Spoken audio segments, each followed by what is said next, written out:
Hello everyone, welcome back to my channel. आज हम बात करने वाले हैं एक ऐसे चैप्टर के बारे में जो इंडियन हिस्ट्री में काफ़ी कंट्रोवर्शियल था।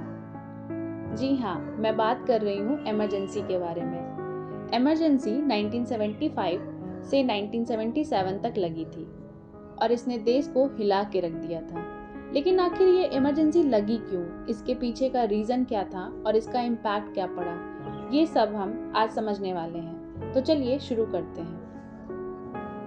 1970s का टाइम था और इंडिया को तुरंत ही इंडिपेंडेंट मिली थी, लेकिन देश में काफ़ी प्रॉब्लम्स थी। इकोनॉमिक क्राइसिस, पॉलिटिकल अनरेस्ट और social challenges. Indira Gandhi prime minister थी उस वक्त और उनके अगेंस्ट काफ़ी अपोजिशंस बढ़ रहे थे। हर तरफ स्ट्राइक्स, प्रोटेस्ट और डिमॉन्स्ट्रेशन हो रहे थे।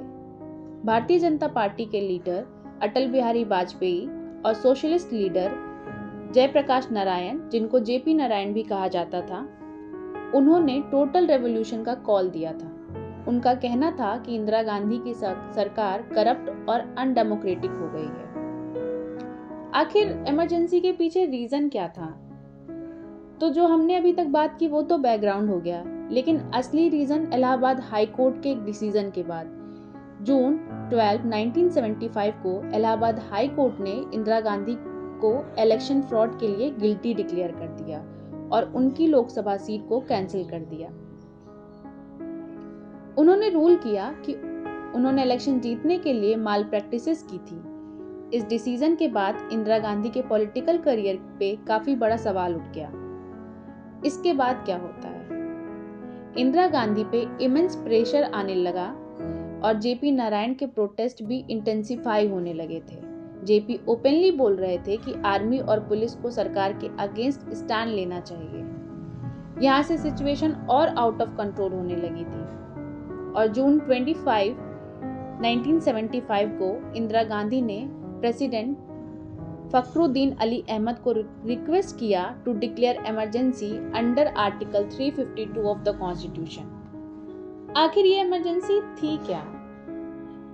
इमरजेंसी डिक्लेयर होने का मतलब ये था कि constitutional rights of citizen suspend हो जाए, freedom of speech, expression, press सब कुछ रिस्ट्रिक्ट कर दिया गया। आम जनता के लिए ये समय काफ़ी डिफिकल्ट था। रेडियो, न्यूज़पेपर्स, मीडिया सबको सेंसरशिप के अंडर कर दिया गया।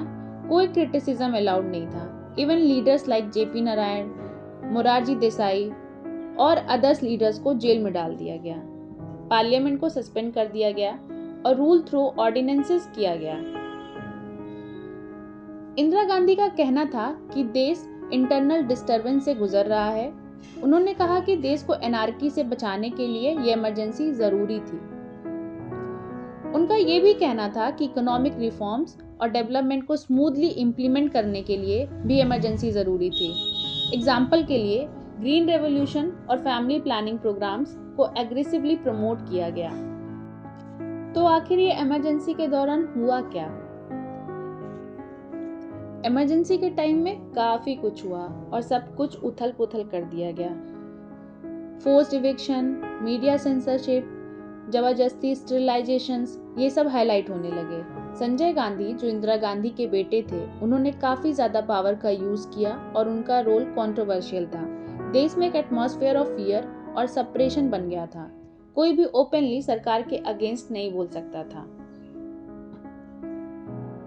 19 मंथ तक देश में इमरजेंसी चलती रही, लेकिन अपोजिशन का प्रेशर बढ़ता रहा और इंटरनेशनल क्रिटिसिज्म भी होने लगा। फाइनली 21 मार्च 1977 को इंदिरा गांधी ने इलेक्शंस अनाउंस किए और इमरजेंसी खत्म कर दी गई। इलेक्शंस के बाद कांग्रेस को बहुत बड़ा डिफीट मिला और जनता पार्टी ने गवर्नमेंट बनाई with Morarji Desai as the prime minister. Emergency के बाद इंडिया में काफी चेंजेस आए। सबसे पहला चेंज ये था कि डेमोक्रेसी और सिटीजन राइट्स को सबने एक नई नज़र से देखना शुरू किया। लोगों ने रियलाइज किया कि कॉन्स्टिट्यूशन का मिसयूज नहीं होना चाहिए। इवन पॉलिटिकल रिफॉर्म्स आए जिसमें इमरजेंसी पावर्स को लिमिट कर दिया गया ताकि फ्यूचर में कभी भी ऐसा मिसयूज ना हो। द इमरजेंसी एक ऐसी कहानी या ऐसा चैप्टर है जो हमें सिखाता है कि डेमोक्रेसी की इम्पोर्टेंस कितनी ज़्यादा है। आज भी हम इस इंसिडेंट से काफ़ी कुछ सीखते हैं, जैसे कि फ्रीडम और राइट्स कितने इम्पॉर्टेंट हैं। अगर आपको ये वीडियो इन्फॉर्मेटिव लगी तो प्लीज़ लाइक करें, शेयर करें और चैनल को ज़रूर सब्सक्राइब करें। कमेंट सेक्शन में बताएं आपके थॉट्स क्या हैं इमरजेंसी के बारे में। मिलते हैं नेक्स्ट वीडियो में with another interesting topic. Until then take care and stay informed.